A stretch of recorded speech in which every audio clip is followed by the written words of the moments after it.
In the absolutely wild world of Solana meme coins, platforms can rocket to the moon and crash back to Earth in what feels like a single afternoon. But what happens when the original king, a platform that looked like it was on its way out, stages one of the most incredible comebacks we've ever seen? Today, we're going to break down the playbook of Pump.fun, the OG meme coin launchpad. And that's really the big question here, isn't it? It's a story packed with high-stakes finance, full-on narrative warfare, and a super calculated play to snatch back the crown. So let's pull back the curtain and figure out exactly how they did it. Okay, so here's the game plan. First, we'll look at how Pump.fun was starting to lose its top spot. Then, we'll get into their two-punch counterattack, a huge buyback, and a really clever incubator. We'll check if the on-chain data actually backs up the hype. And finally, we'll ask the big question.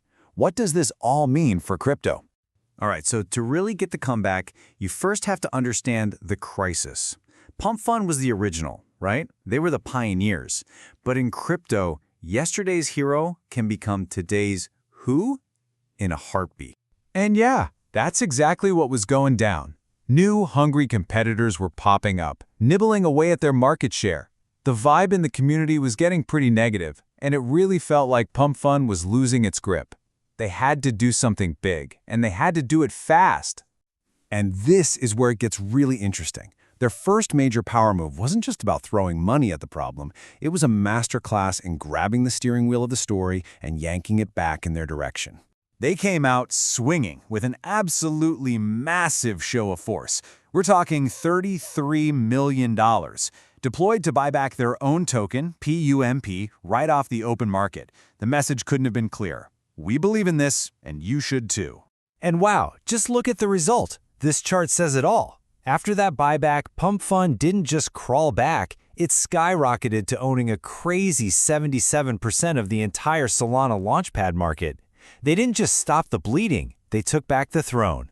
So how does a buyback actually work? Well, it's a classic move, lifted straight from traditional finance.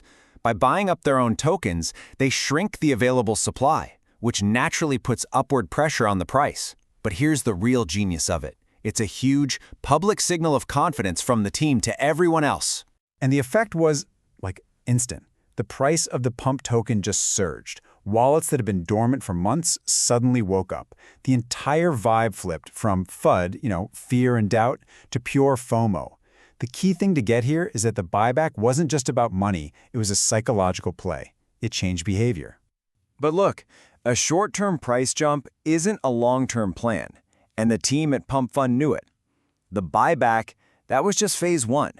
Phase two was all about building a lasting advantage, what they call a moat, with something named the Glass Full Foundation. And the idea here is genuinely smart. The foundation is basically an in-house venture fund. It scours its own platform, finds promising new coins, and then injects cash, liquidity into them. Why is that so important? It means early buyers can actually sell if they want to. That builds trust, and it keeps the best creators and their communities right there in the Pump.fun ecosystem.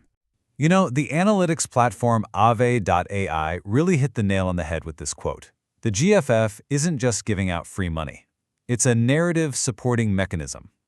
By propping up the best new projects, Pump.fun makes sure that the stories coming from their platform are about winners, which lets them carefully control their own brand. It's smart. And this wasn't just an idea on a whiteboard. The GFF immediately put its money where its mouth was, deploying almost $1.7 million into its very first wave of tokens. And yeah, that includes some memorable names like FARTCOIN and TOKABU. You heard me right.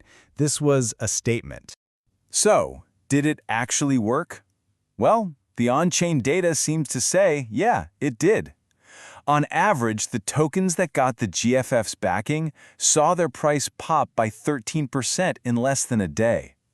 That creates a really powerful incentive, right?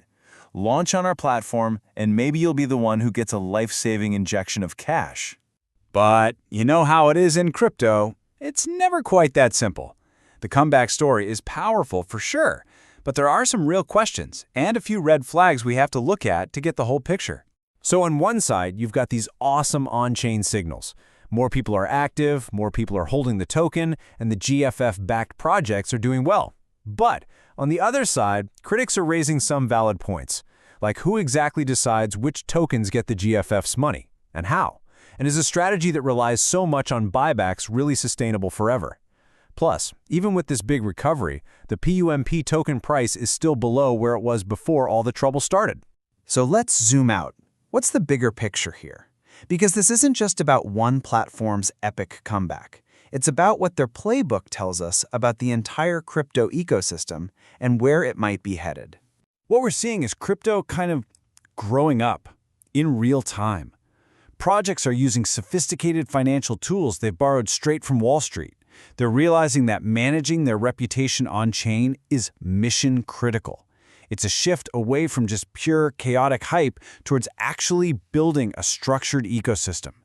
And at the end of the day, money follows confidence. And this whole thing was a masterclass in manufacturing confidence. And this all leads to this central tension, this conflict that's right at the heart of the story. Will the market eventually demand real transparency over these big theatrical financial moves?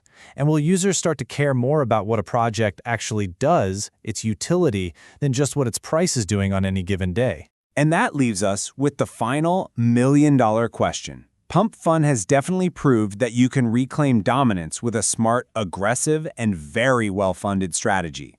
But is this the new playbook for how to succeed in crypto? Or is it all just a temporary, beautiful illusion propped up by a whole lot of cash that's just going to vanish when the next shiny thing comes along? For now, the meme coin game is as wild and fascinating as it's ever been.